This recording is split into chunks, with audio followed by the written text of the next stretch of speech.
but I don't understand it like how I understand Street Fighter. That's because this game is bigger than Street Fighter. Like, Street Fighter is a subset of this game. Like, this game has everything in it that Street Fighter does. What does Street Fighter have? It has jumps, it has dashes, you can walk, and you have 6 buttons. And you have special moves that deal chip damage, and you have some game-specific stuff, like you have V stuff in Street Fighter V, you have V reversal, V trigger, V shift. There's one more, isn't there? I'm forgetting one. V skill. You have your V stuff. But other than that, you know, the game has throws. There's throws in Street Fighter V. They're not very good. You know, you have your jump attacks, you have your anti-airs. There's a very basic framework behind Street Fighter V. So KOF has all those things, except for the V system. KOF is jumping and walking and dashing, but it has more. It has hops. It has hops. It has rolls in both directions. It has runs. It has guard cancels, which are like your V reversals, although there's 2 of them per character. Well, there's 3 of them per character, and they all act the same. It's not like character specific, where some characters like push you away, some characters switch sides, etc. They're all the same for characters. And then there's the whole meter system. And there's the concept of extended throw invincibility. And there's the guard gauge, right? So there's all this stuff on top of Street Fighter. If you just add a bunch of stuff on top of Street Fighter, you get KOF. So it's more complex in that sense. It's also faster. It's also more universal. Like, every character has all these things. Every character has rolls. Every character has backdashes. Every character can run. Every character can hop. Every character can hop in and get a jump normal for a combo or a block advantage, right? Like, every character can do that. And they're all, like, the same. Like, some characters have it at different speeds. Some characters do different damage. But they all deal damage, and they all can do the same things. And, yeah, this character has a DP. Not every character has a DP. But whatever, you know? Like, in KOF, that doesn't really matter, because your universal systems are so strong, and you're working with those, right? 99% of what you do is universal. And then that 1% optimization is just knowing how your character works. There are a few exceptions. Gato has some crazy stuff. You know, he has a command grab like this. He has an air dash like this, which goes a very long distance. And he has a dive kick.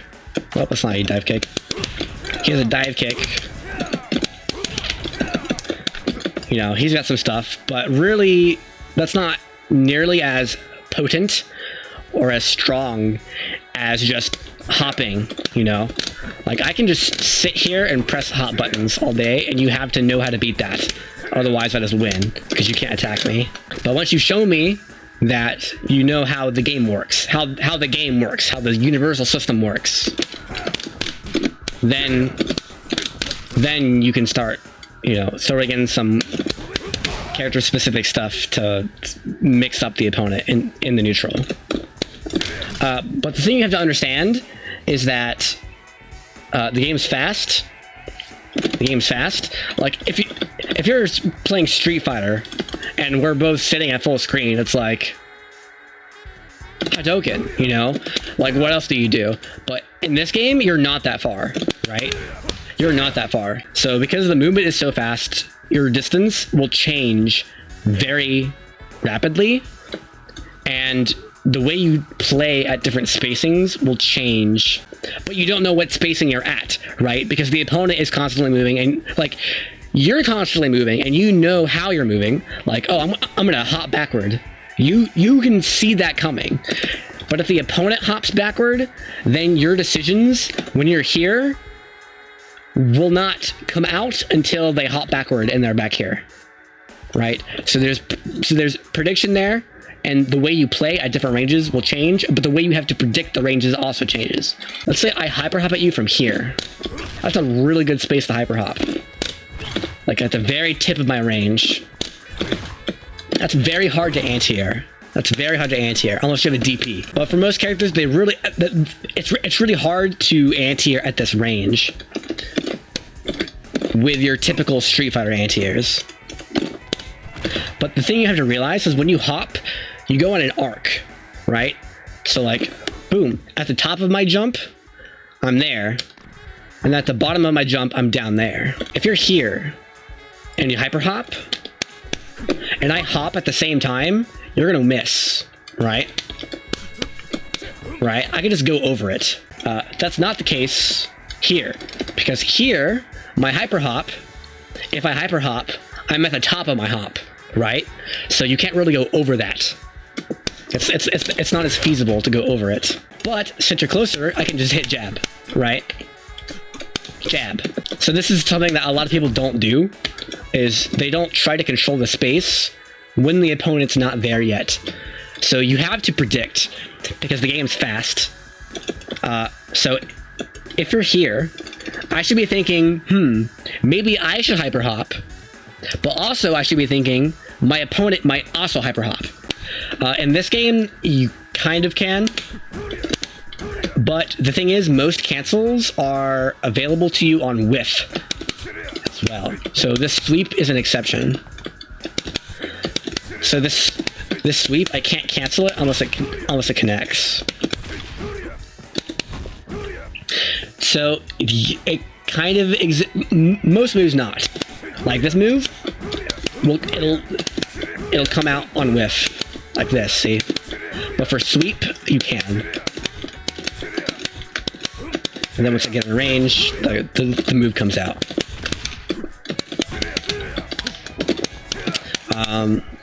But that's very specific. Only a couple of moves have that. But that doesn't matter, because you really don't want to do things like that. Like with Ryu, you press low forward fireball, right? And if it hits, great, whatever. And if they block it, whatever, right? You just kind of do it. And then the situation afterward is you're back to neutral again, unless they do something to like blow up your fireball. And that still exists in this game, right? Like, again, Street Fighter is a subset of KOF, so that still exists within the game, but you have to like consider everything else as well. And there's a lot of other stuff that you could do instead. The thing you have to know about running is they can block. Like, boom, I'm blocking, like instantaneously. Boom. I can go from running to blocking instantaneously.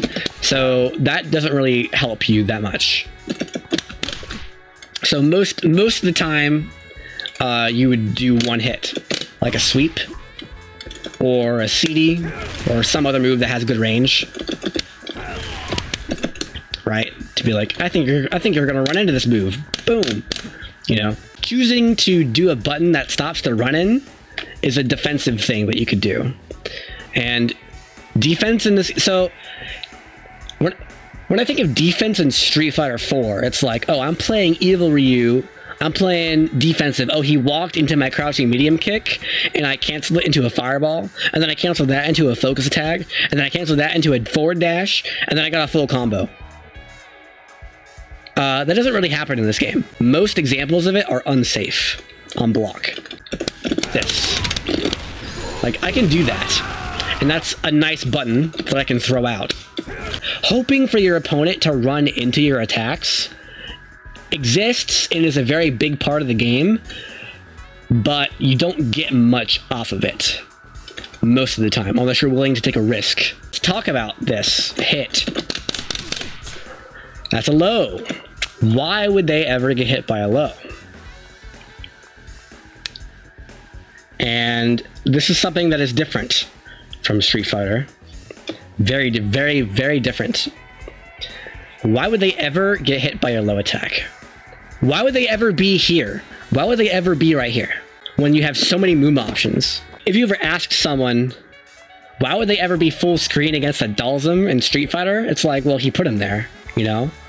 he pressed medium punch a bunch, and he anti-aired them, so they got pushed full screen. Right?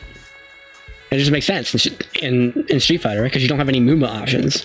But in this game, because you have so many movement options, it's like, why would you let the opponent just run up to your face? So that's one way of making the opponent get in range of your lights, is by making them block a jump in. And again, you can do that because of your hops, right? In Street Fighter, it's like, oh, he jumped, Shoryuken, every time. No mix-up there at all.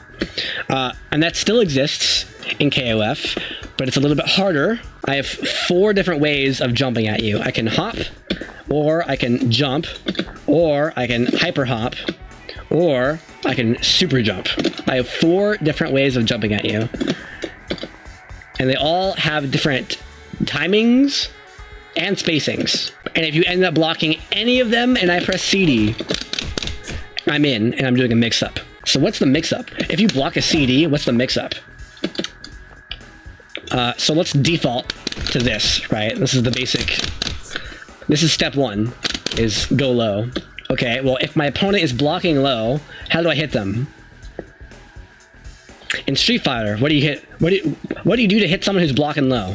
You throw them. Let's throw this guy. Great. Oops.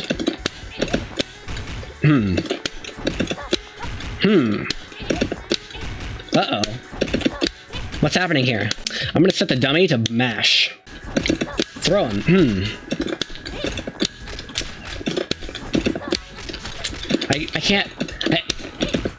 can't throw him. I can't. Oh, that wasn't a throw. I can't throw him. What's going on here? I can't throw him. What's going on here is after you leave block stun or hit stun, or you wake up from a knockdown, or you land from a air reset, you are invincible to throws. You are invincible to throws for about 10-ish frames, 10 frames or so. After you leave block stun or hit stun or wake up from a knockdown or air reset. Yeah, it's huge. Almost every normal attack in the game is 10 frames or faster. Almost. Which means that I can just do this. If you want to throw someone, you can, but you have to wait. So if he doesn't press a button, if I turn this off, and I wait those 10 frames out, then I can throw him. There we go. If you wait those 10 frames, and the opponent continues to block for all 10 of those frames, then you can throw them. And this is one thing that makes, like, yeah, this character has command grab, great. Whatever. The way you deal with command grabs and the way you deal with regular grabs is the same. Right? You just mash after your block stun ends. And they can't throw you. And then how do you make them wait? You do your frame traps. If I do an early attack, that's a frame trap. Now, it's important to note that I can't throw you here, but I can still hit you here if you decide to try to avoid the throw by mashing. If I go for the throw, he just hits me. But if I just do a button, like, again, this is plus a billion. This is plus a billion, and they're hitting a button during it. So I can just frame trap. You know how in Street Fighter, if someone jumps at you and they land at point blank range, and you can like time a throw to where if they did a jump attack, you just block it, and you don't go for the throw. But if they didn't do a jump attack, you land, or they land and then you like throw them. That still exists. The thing you have to realize about throws is that yes, throws are 1 frame. So if I knock him down, and I do immediate close, he can just throw me. Yes, throw has 0 startup.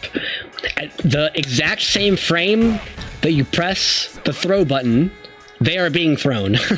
Even if I do a frame perfect meaty, he can still throw me, unless I'm not throwable. But also, throws have like no range. Almost no range. Like if I go here, right about there, I'm out of throw range. Yes, wake up throw is very, very good if it's in range. It's very easy to not be in range though. The same is true off of your jump CD, right?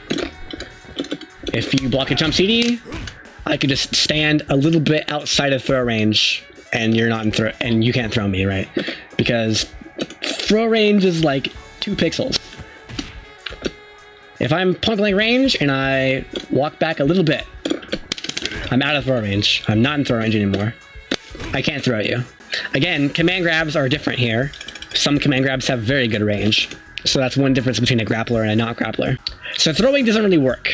Throwing as a mix-up option doesn't work by itself because they can just press buttons and not get thrown. Okay. What does that mean for the mix-up? If I make you block a jump attack, I could make you go for the 50-50, which is throw or strike. It is a 50-50 if they wait for it. If they wait for it. If you block a CD and I walk forward and throw you, or I make you block a CD and I do the low or the frame trap or whatever at the same timing, then it is a mix-up. It is a true 50-50 between that, unless you have something that's invincible to both, like a DP. Then you don't have to deal with it. If you wait that long, and you don't have a DP, then it's a true guess between a low attack. To attack throws, you stand up, right? Because it's back plus heavy punch. Or the throw.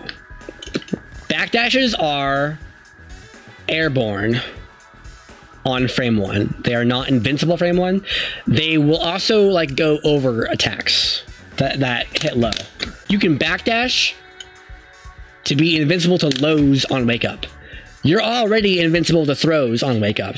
But there's the third option. So option 1 is wait, throw, right? Wait those 10 frames, throw. Option 2 is wait, frame trap. So wait those 10 frames and then hit them, usually with a low attack. That's option 2. Option 3 is don't wait. Option 3 is don't wait. So if they try to mash, that will beat both the first option and the second option because you're waiting. But if you don't wait, then their mashing will get counter hit.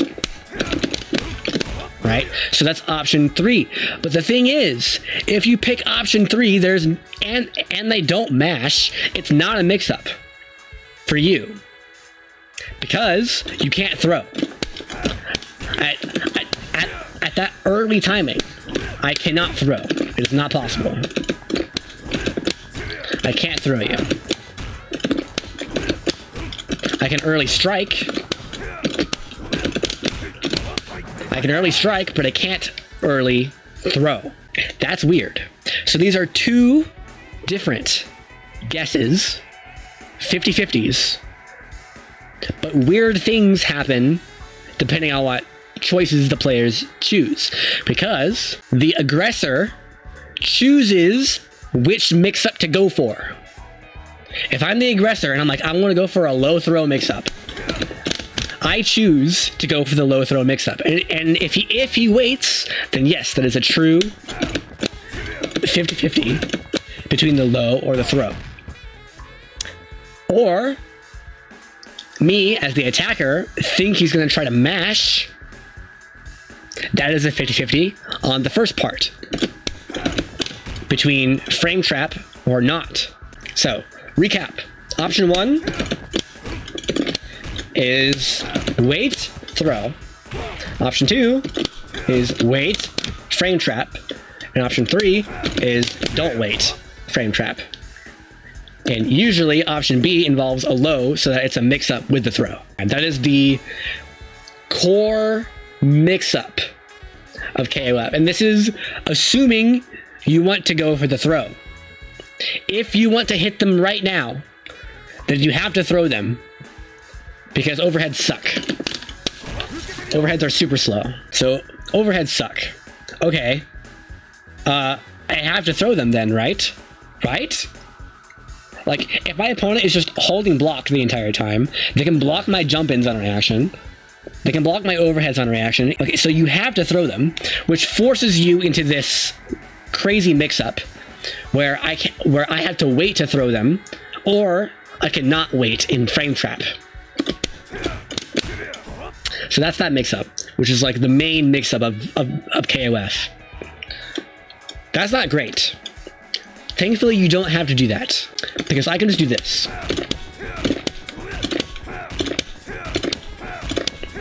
And the thing is, if I just keep doing that, there's a guard gauge. If I keep doing this, you keep blocking, guard crush, and I get a full combo. So yes, we have throws. Throws are a legitimate way to deal damage to a blocking opponent, right? You get 100 damage and a knockdown.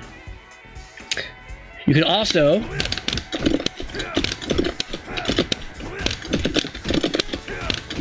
never stop going in and going in and going in until they get guard crushed. And they have to escape. They have to escape. They have to actively defend. You cannot defend in KOF by blocking. Overhead block. Crap. Great. Oh, throw? Throw tech. Great. I'm out. Right? You can't do that in KOF. You have to actually actively defend. You have to use anti-airs to stop hops, and you have to use pokes to stop them from running in. Roll is invincible to strikes for a brief period of time, and it is completely vulnerable to everything at the end. Also, there's a weird thing in this game where if you jump, vertical jump, and I counter hit you out of the air, you have a little bit of hit stun. Like, it's weird. Like, I can juggle off of this. Even though the jab looks like it's an AO reset and you can't hit them, if you get a counter hit, there's a pretty big window where you can do juggles. It's kind of weird. I don't know why it's like this, but it exists. It doesn't matter that much though. Some characters can get like better anti-airs, basically, is all that matters. There is no priority system in terms of the Street Fighter priority system, where like if a light and a medium connect on the same frame, the medium wins. In Street Fighter V, in this game there is none. There is no priority system between strikes. There is priority between fireballs. So if we both throw a regular fireball, they clash and they both go away. If I throw an EX fireball, it destroys the regular fireball and doesn't lose any. Like, you know how in Street Fighter, like the way they balance EX fireballs in Street Fighter is they make it 2 hits, right? So the regular fireball is 1 hit and the EX fireball is 2 hits. That's not how it works in this game. 1 fireball, 1 fireball. So all versions of fireball for any hit 1 time. So if a meterless fireball connects the meterless fireball, they both get destroyed. But if I throw an EX, it goes right through it and continues on without losing any like number of hits. This also means if I pick a character like Joe's fireball has 1 hit, right? 1 hit fireball, they just collide and they both go away. If he throws EX fireball, my EX fireball is 3 EX fireballs. So if we both do our EX fireballs, the first one collides and is destroyed. But my other 2 tornadoes keep going. So he throws 1 EX fireball. I throw 3 EX fireballs. So his 1 destroys my 1, so I still have 2 left over. Also, watch this. If I turn off meter recovery, and you just sit there and block.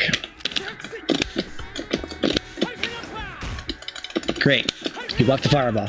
Great. You block the fireball. Great. You block the fireball. Great. Fireball. Look at yours.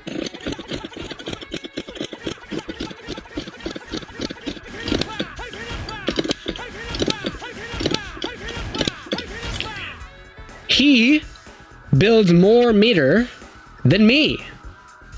This is the opposite of how it is in Street Fighter. In Street Fighter, if you're sitting at full screen and you throw a fireball and they don't do anything about it, you've won because you did a little bit of ship damage and you built more meter because throwing fireballs builds you more meter.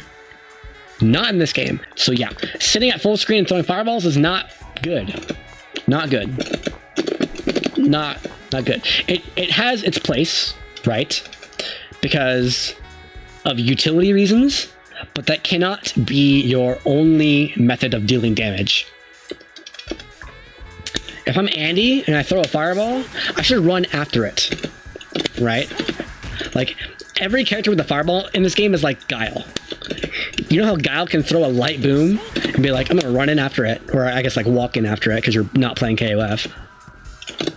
But, you know, especially the EX version, if I give him meter, he does the EX fireball.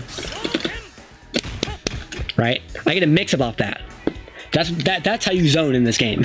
Let's go back to the mix-ups. We all started with, well, how do I deal damage to an opponent who just blocks? You have to throw them, right? Because overheads suck. The only way to deal damage to a blocking opponent right now is to wait 10 frames and then throw them. Too early. Oh. Wait 10 frames and then throw them.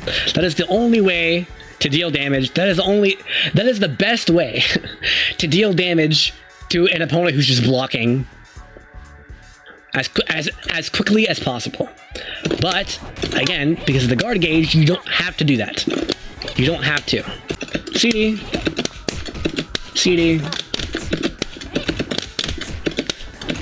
On the 3rd rep, I guard break you, or the 4th rep, right?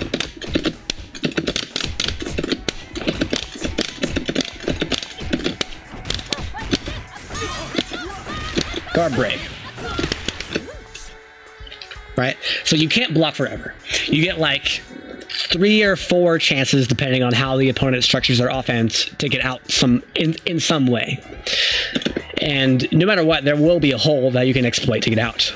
If they re-hop, you can just jab them, right? But the thing is, hops at this range are not anti-airable on reaction unless you buffer a DP, right? And you're good. It's really hard to anti-air a hop on reaction, even with a DP. So suddenly, you have mix-up 1, which is actually like 5 mix-ups. Well, 3 mix-ups. But let's call it mix-up category 1, which is, I'm the aggressor and I want to deal damage to you right now. Which means I want to throw you. Right? That whole mix-up is category 1 mix-up. Category 2 mix-up is the guard gauge mix-up, where it's like, I don't have to hit you, I don't have to throw you, because you're gonna get guard broken if you don't do anything about it, right? So in that sense, it is up to the defender to stop the attacker from attacking, and it's up to the attacker to vary his offense to be unpredictable and to move around the gaps so that it's harder for the opponent to nail those gaps. So, if you block a top CD, and I go low, and I see that you blocked the low, and I can confirm this, by the way, so if I go for the low here,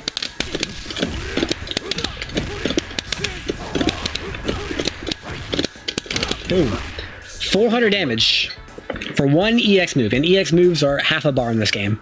This opens up a new mix-up type, which is, when will I hop again? And I can't just keep attacking you forever, because I'm eventually out of range. So at some point, I need to stop attacking and run in again.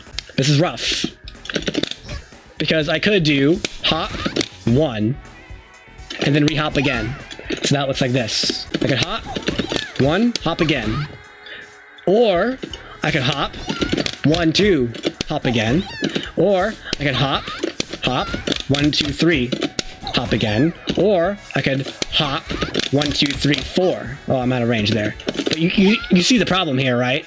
It's because it's like, I want to hit stand jab to anti-hop him, right? Right? He did 1 low light kick. I think he's going to hop after this 1 low light kick. So I'm going to press stand jab or whatever anti-air I have. Right? Oh god, he did 2 crouching light kicks. So now, as the defender, you're like, crap. And if I keep doing this, you'll eventually get guard broken. Or I might throw you. Think about how boring a mix-up Street Fighter mix-ups are. Right? It's like you snap your fingers and it's over. Oh, he threw me. And I didn't tech it. Oh, I thought he would throw me, but he did a shimmy and he counter hit my throw tech. But in KOF, because of the guard gauge, it's not just a snap of the fingers and then it's over. Right? It's like, yeah, I didn't anti-air his re-hop, but I still have 2 more chances.